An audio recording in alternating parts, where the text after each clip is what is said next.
Dear friends, I'm really happy to see you again on the 13th Yalta Conference.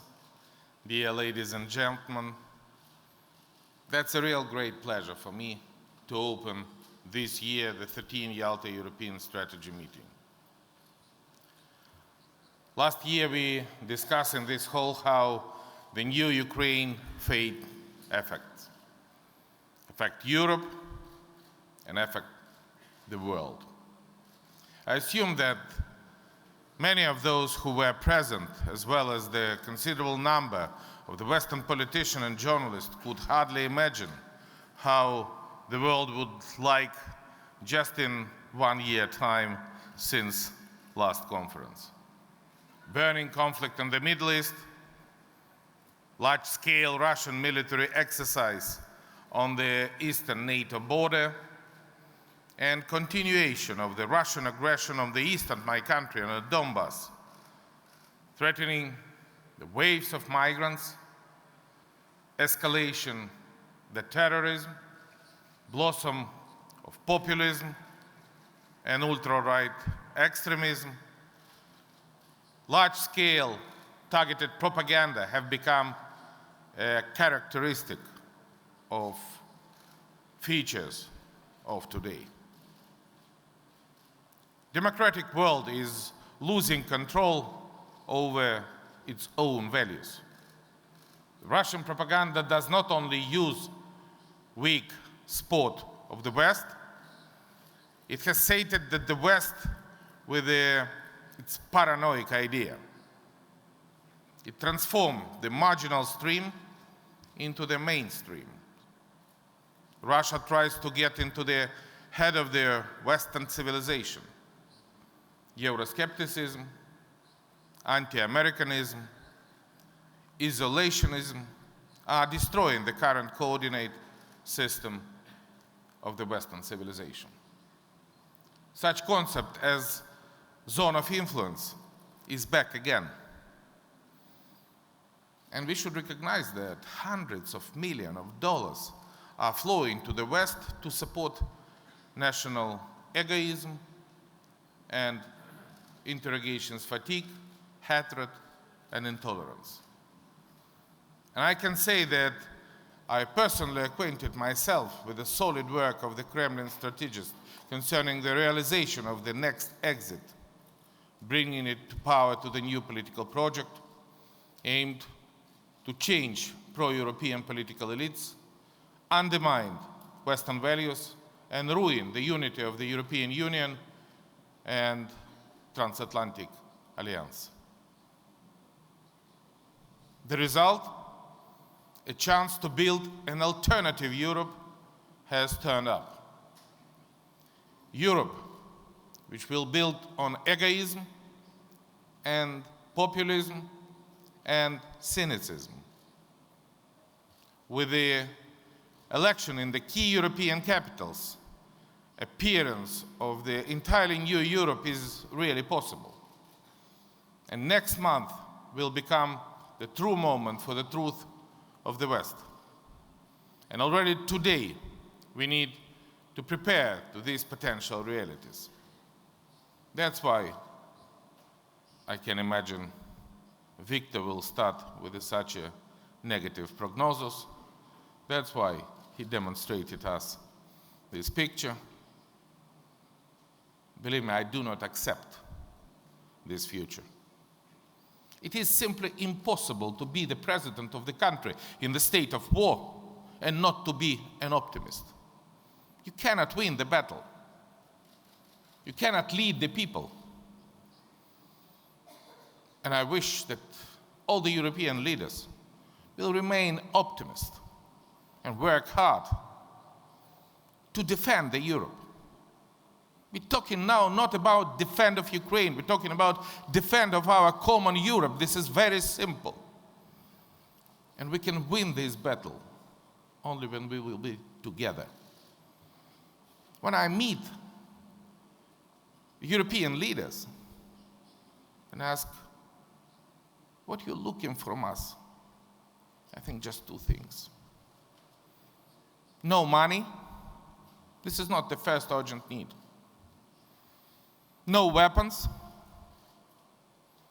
no advisors. We need your unity and solidarity with Ukraine.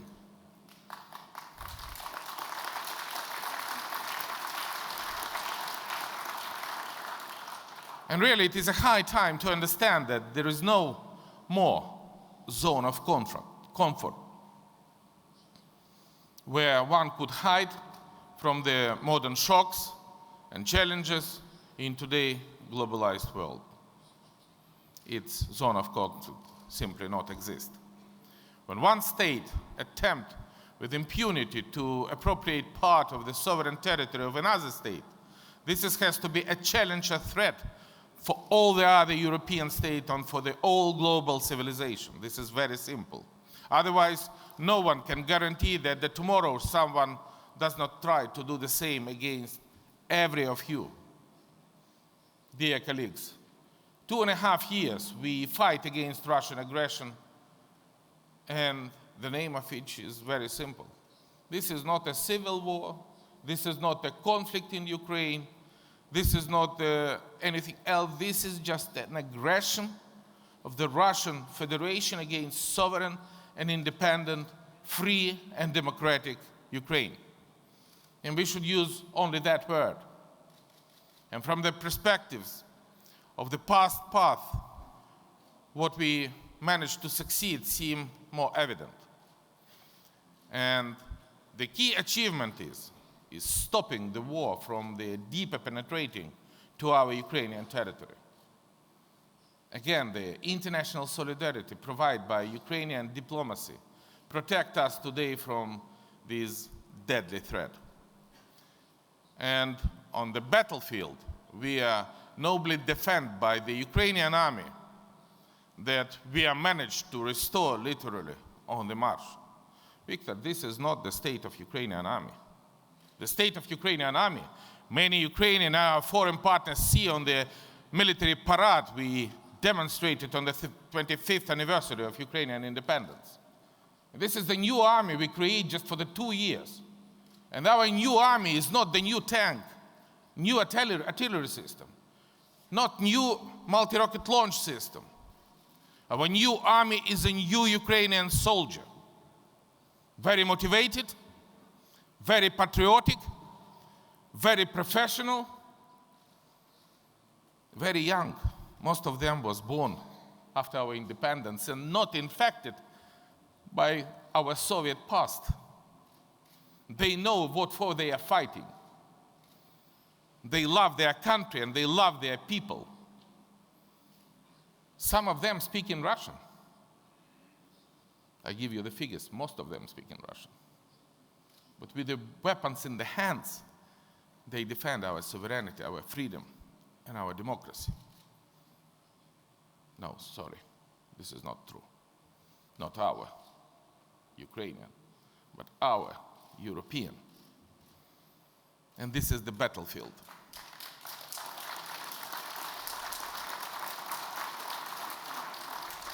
And again, it is efficient and resolute, chilled in the battles in the Donbass and Lugansk. But the most important, our diplomatic is experienced, our army is experienced, and this is invaluable experience might become an object to invite far beyond Ukraine. Moreover, some already learned from it. It is a good that we have this experience, but it is a painful that we learn it in the war which we are not invited. We were one of the most peaceful countries on the post-Soviet space. If you ask me in the year 2013, that was very simple. We were the most peaceful. I cannot imagine that it can happen in Ukraine, neither in Crimea, despite the Tuzla incident in the year 2003, because that was not provoked by us. We don't have a reason for the conflict. But the enemy came to our soil without invitation. And by the way, I'm often blamed They say that the Ukrainian side continue to resist, not to move forward on the political track on the Minsk process. I repeat, once and forever, we have already turned the other cheek, turned so that hardly stayed alive. No more step further until the Russian side does not go its own distance on the security track.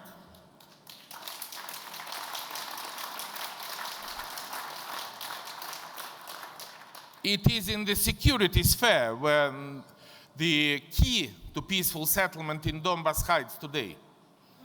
And that is why I have suggested an effective approach. Very simple. A roadmap containing the sequence of the interlinked steps on the political and security track with a very important factor, guarantee on their implementation. What does it mean, guarantee? We know very good from the Budapest Memorandum. Not more. And our requirements are very simple. Russia has to provide sustainable and comprehensive ceasefire in Donbas. What does it mean, Russian ceasefire, which was declared with our partners and friends, ministers of foreign affairs of France and Germany? We see during the last 24 hours where we were promised the ceasefire. And we have more than 30 shelling, including artillery and mortar shelling, this night. Second, Russia should stop supplying its regular army, heavy weapons, artillery, tank, ammunition, military equipment to Ukrainian territory. Third, provide full access of the special monitoring mission of the OSCE to the whole occupied territory of the Donbas and Crimea. This is the mandate of the OSCE. And by the way, provide the full access of the international observers to the temporary uncontrolled part of Ukrainian-Russian border. And if you ask me what is the key factor of our security in figures, I can give you the answer. This is 409 kilometers and 300 meters of the uncontrolled part of Ukrainian-Russian border. If we close the border, no conflict in Ukraine. If they take off all the occupational troops, take out the weapons, we settle everything. That's why the next factor, exactly as they mentioned in the Minsk agreement, withdraw Russian troops from the territory of Ukraine. Fifth, release Ukrainian hostages and political prisoners. Political prisoners which now in a Russian prison, including Sentsov, Kolchenko, Karpyuk, Klich, Zhemchugov, and dozen others. And by the way, I can give a little bit of optimism that tomorrow we have a strong hope to bring back to his home, Zhemchugov.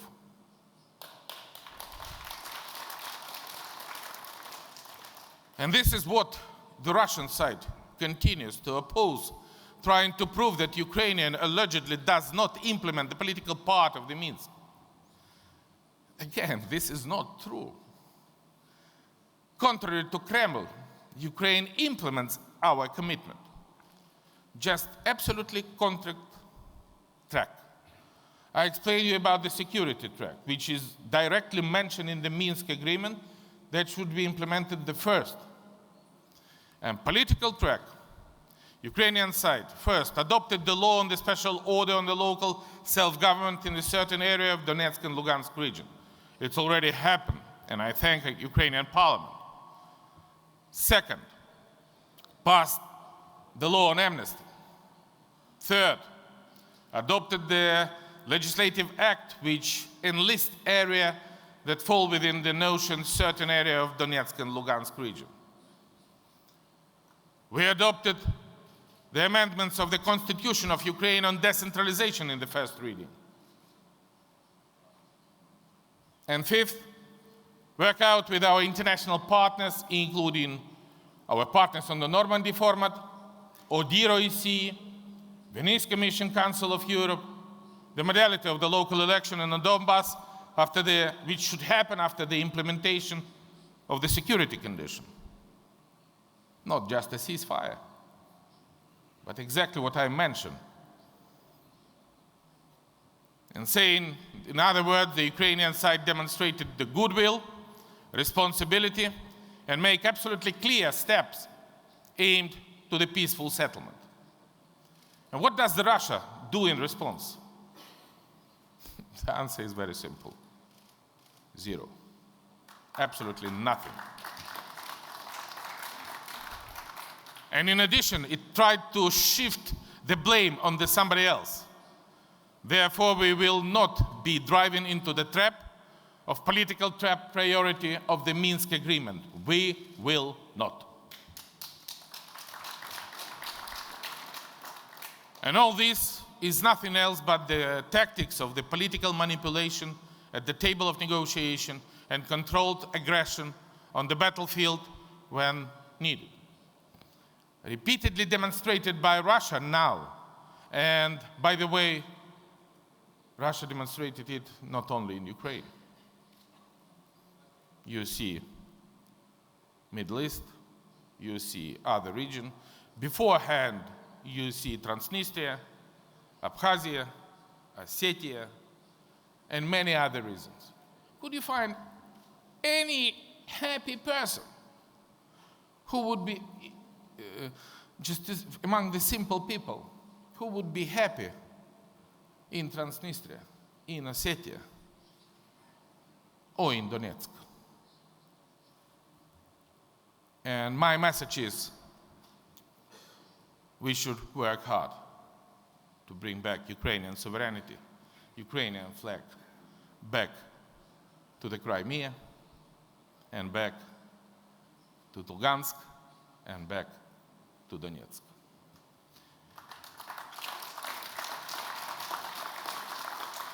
And dear ladies and gentlemen, we have no right to forget about the Crimea, which I mentioned. Having a temporary occupied Crimea, Russia is turning this Ukrainian peninsula into the military stronghold by changing voluntarily strategic balance in the Black and Mediterranean seas for its own benefits. And for those who believe in the international law, human rights, and common European values, Crimea is emerging into a real concentration camp crafted in line with the best Soviet standard of repression and punitive medicine. An example of the Ilmi Umerov, which was forcibly placed in the psychiatric clinic, is a very well demonstration of that. Incident with him vividly demonstrate a criminal and cynical sense of the Kremlin policy toward the pro-Ukrainian activists in the occupied Crimea. It is also obvious that the occupying power cannot and is not able to secure appropriate social and economic life conditions in Crimea. That is what explains that they are saying there is, like Medvedev said, there is no more money but you hanging there. Or why they are looking for the elusive commanders from Ukraine, which happened in the beginning of August, but don't find anybody. Russia's strategy is understandable, to force the West and the world to recognize Moscow's sovereignty over Crimea.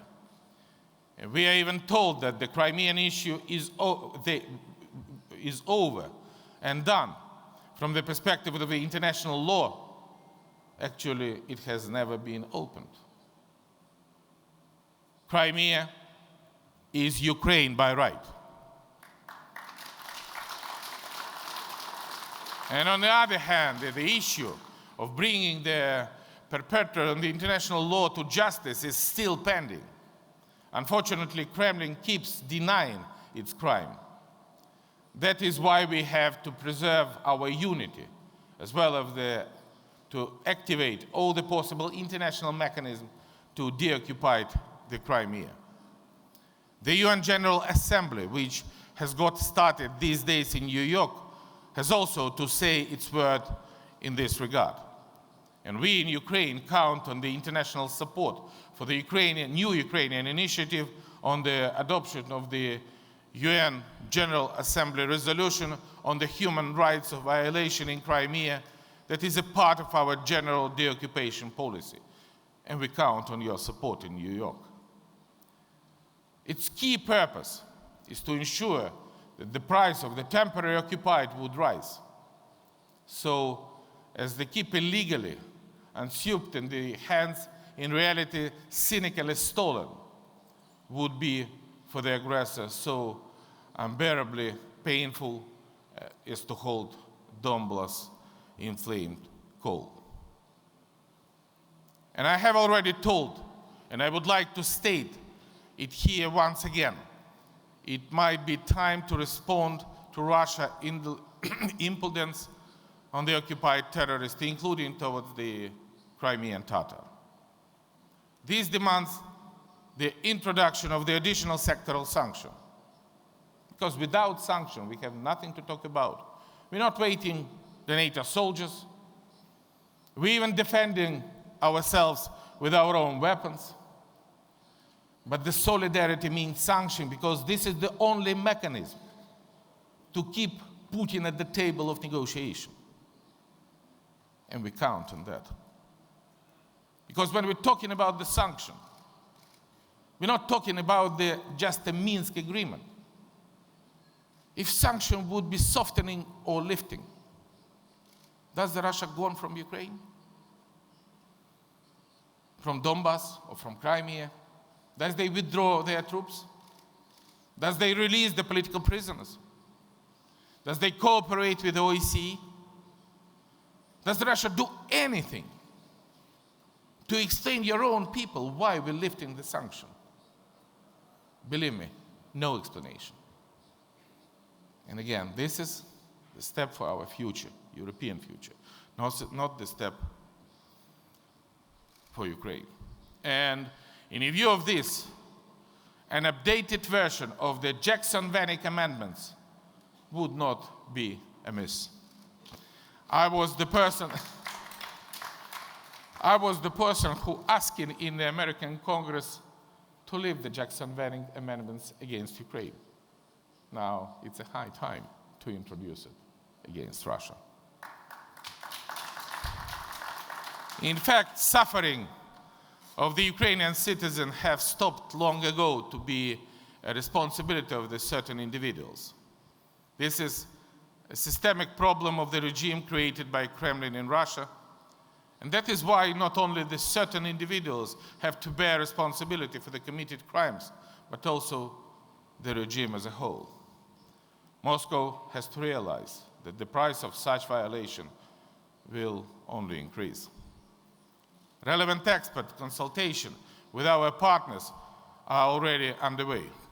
And another reason to lighten the sanction pressure on Russia should become the conduct of so-called Russian parliamentary election, which happening on the territory of Ukrainian Crimea.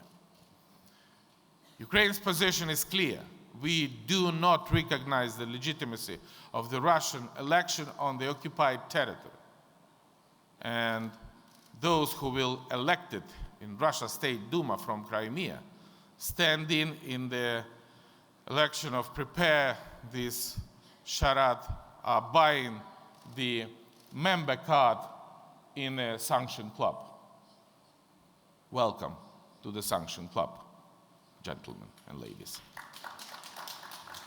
And by the way, I would like to thank the United States for its leadership in the strengthening of the sanction of the aggressor. And I believe that the American sanction against Gazprom-affiliated companies and contracting companies involved in the construction of so-called Putin Bridge to Crimea will become a wake-up call for the aggressor. When meeting my foreign partners, I am frequently asked, again, want to repeat it, what else the world may do to help Ukraine. This is the question from our partners. First of all, wake up finally and look at the objective reality around us. I insist, again, this is not only against Ukraine, but against the West. And that a real wide-scale war is ongoing. Its name, a hybrid war. This hybrid war is not about Ukraine. This hybrid war about all of us. And we have no right any longer to pretend that nothing is going on. What I see around reminds me of a famous piece by a French playwright, Eugène Ionesco. Hybrid rhinoceros are on our streets already, and they are dispassionately ruin everything on their way. Values, principles, democracy. Yet we keep debating about where they came from, and are they good or bad? It is really that bad being a rhinoceros. We do so instead of getting united and resolutely stating that they are not welcome here or any other place, and we will not allow turn us into the rhinoceros. Every day you may witness how Russian hybrid tactics to rip up ourselves in the peace and believe that this threat will pass our age. Do not have any doubts, as already tomorrow those tentacles will reach you. And do not ask of whom the bell tolls. It tolls on all of us. Thus, second of all, we have to preserve our unity and jointly give to rebuff the aggressor. Again, the sanctions remain being an effective tool to contain an aggression and to keep Russian side on our joint global negotiation table. And I welcome yesterday's decision of the European Union Council, thank you very much indeed for that, to prolong individual sanction for violation of the territorial integrity of Ukraine for yet another term. We have to stay of solidarity with each other and work on unison so that not to give the aggressor a tiny chance to disunite the ranks. And we have get the read our defense, and for example, the European Union might adjust the timetable of reviewing its sanction regime with Russia and switch from the semi-annual to the annual cycle. Frequently return to this debate costs too much both to the European Union, as it provides Russia with the chance to shake its unity, and to Ukraine, as every time we live through the season of escalation of the conflict, losing dozens, or even not the dozens, hundreds of human lives. And I hear the European business complaining about the allegedly enormous losses because of the sanction against Russia. Yet in reality, those are not losses, but this is the investment in your own security in Europe and in the world. Just think it over. The most of all extra profit from oil, gas, or commerce with the countries of the West, with Russia, Russia used not for the modernization of the Russian economy or to rising up the Russian social standards. Russia used it for corruption, for the large-scale modernization of the army, which threatened to Ukraine and to the Europe, to us and to our and your security. And we should not allow for the euro or dollar gained out of the commerce with the West to return back to us from Russia in a kind of the bullet or missile. Let's think it from this point of view. An international legal mechanism of countering the aggressor are also pending for being used fully. And we have already initiated a number of legal suits against Russia for the violation of the United Nations Convention on the Law of the Sea. And the aggressor should feel fully a true force of the international law which he brutally violated. And we are absolutely sure in our good perspective. And we also have to draw the conclusion out of the experience of how the Budapest Memorandum was respected. And I believe that it is necessary to enforce the security guarantee provided to Ukraine by means of concluding bilateral treaties on our allied countries. And the third issue is the comprehensive assistance to building up a new European Ukraine. The new Ukraine, which was a dream of Georgy Gongadze. Today we commemorate the 16th anniversary of his disappearance. For more than 2 years, we in Ukraine are battling on two fronts, and our victory on the track of the internal reforms are no less significant and important than military victory on the front line. Our main and the most dangerous adversary is the corruption. It has already taken too much time and a great amount of resources which could have been used for the modernization and development of Ukraine. And the fight against corruption is our common responsibility, and it is my absolute priority as a president of Ukraine. And we have laid absolutely new, innovative foundation to fight against corruption, and we're already testing it in practice, and every citizen can feel being a part of the process. Now, nobody is hiding. Everything is open and a transparent manner. And my wish is not to rush for the numerous arrests and conviction, but also to establish a system of the zero tolerance to corruption. It is a new culture of relation between the government and the society, as well as the wide scope of the effective instrument. For the years, public tender procurement was one of the main sources of the corruption. So-called tender palata, who was concentrated 100 billion of hryvnia of the state and state-owned enterprises' resources, finance the previous power. And now, today, due to ProZorro system, we have already saved these 100 billion budgetary resources on the corruption crimes, from the corruption crimes. For the years, militia and road inspection were the certain symbol of the corruption.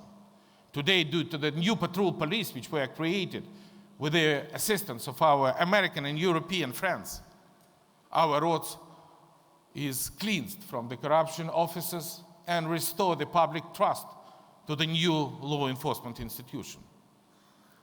For the years, national energy system was a Klondike for corruption. And today, due to the European Union-oriented reforms of Naftogaz, we stopped being eternal bankrupt and starting working in the interest of the consumer and state. And significant anti-corruption effect is also brought by the financial decentralization. I was happy to go to Dnipropetrovsk, Lviv, Odessa, many other cities, and we have 5, 6, 7 times, just for 2 years, increased the money they spend for their own development. They should not go anymore to Kiev. They should not agree with any of Kiev bureaucrats. This is their power, but their responsibility, how to spend dozens of billions of hryvnia because of the decentralization which was initiated by me. Again, this is demonstration of the effectiveness of the reform. A powerful anti-corruption potential is put into the electronic income declaration system. It was a lot of the discussion about the launching, the process of the electronic declaration. Now, we launch it. We launched it from the 1st of September, and we don't give up any chance to ruin this system.